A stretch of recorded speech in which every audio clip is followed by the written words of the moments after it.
Alrighty, today I wanted to take a look at the MeFOTO RoadTrip tripod. I've been using this for a while now, really enjoyed it, so I wanted to kind of share my thoughts on it. And I've watched some videos out there, and there's a couple things that I didn't see when I was looking at reviews of it that I'd like to share as well. But first off, just want to show how compact it is with the way that the legs fold up.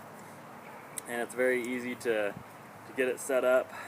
It's got a really nice clicking here. It just moves in, out, really easy. I like it because it doesn't have springs.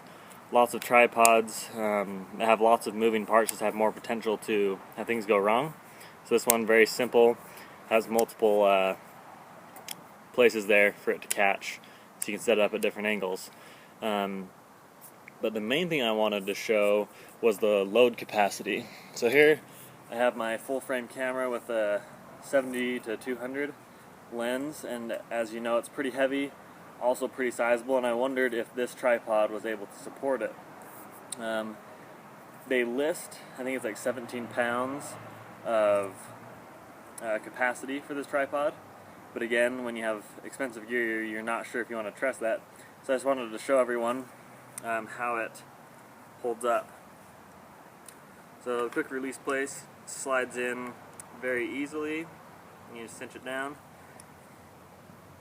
and I'll show you here. You can actually pick up the tripod by the camera, which again I wouldn't suggest doing on a regular basis. This is just to show how sturdy it is. If you try really hard, I was giving it quite a bit of torque, and I can get a little bit of movement, but in regular use you're not going to have any problems with the lens creeping forward. I've had tripods in the past that had problems that as I set the camera up like this, it will actually tilt forward due to the weight. Here I'm loosening it up.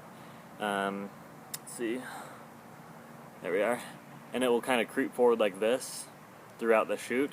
With this one, it is completely solid. You just have to make sure to put down all the knobs, and it's completely stable front to back, side to side. So I really enjoyed that. It's very sturdy for its weight and size. The other feature that I like quite a bit, we'll set this down, and actually why I went with this model over the smaller one was for its ability to turn into a monopod. So you just take this and screw that end piece off. See if I can get it all the way, there we go. And you pull that through the top. Then you take the leg with the pad on it and just unscrew it. It comes off very smoothly. You can see there, just detaches from the rest of the legs. And then attach it there. And this is how I usually use it with my 70 to 200. That's not a lens I'm doing many of my landscapes with. That was just to show how stable it was. But this is great for when I'm doing sporting events. It has plenty of height. I'm about 5'10", and you can see it's not even fully extended, and that's great height for me. You can go even further for those of you who are taller. That's higher than what I would want to be at. So you could probably be even maybe 6'3" or 4" and not even have to bend over that far. And then very quick to put away. So very solid tripod. The other thing I like about it, and this has nothing to do with its performance, but you can see I got the gold version here, and it's actually even almost a rose gold when you see it in person, which I've gotten a lot of compliments on. Kind of funny. Lots of people think, oh, that's such a nice tripod just because it's a different color, where if it was black maybe people wouldn't notice it. But they are right, it is a nice tripod, very sturdy, really good parts. I felt it was very well built for the price. There are less expensive ones, there are more expensive ones, but if you're looking for a good middle ground tripod that does everything you need, I would really recommend this. It's held up pretty well. You can see I put a little bit of wear and tear on it, but I'm pretty active with it. I take it outdoors, and this is the one I bring with me when I don't want to carry my big heavy tripod. The only thing I have to complain about it is on the bottom here. You can see I have the spike part attached. On most tripods you can actually just, the rubber and the spike can be on at the same time. This one though, it's separate, and then you can attach the rubber end.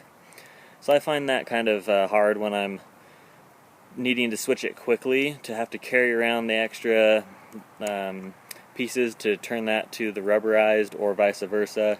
It's just a little inconvenient. It seems like it'd be easy to build in, like most tripods do, where it's actually covering the spike and you can just unscrew it to hide or expose the spike. However though, most of the time, like I said, I'm using it for sports like soccer games. I'm outside, so I leave the spikes on most of the time, but if I'm going to be working indoors on a wood floor, I'll switch it out to rubber. But besides that, really nice. You can see the controls up close here.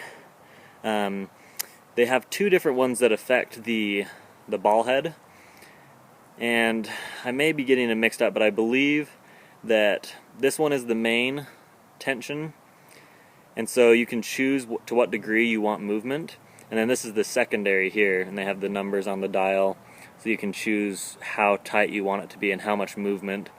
And that may help in a panning situation if you're using all three legs and want to follow movement. That may help. I've personally never used it. I usually just tighten both of them down once I get the frame that I want, and then I'll just use this one here, which controls the pan.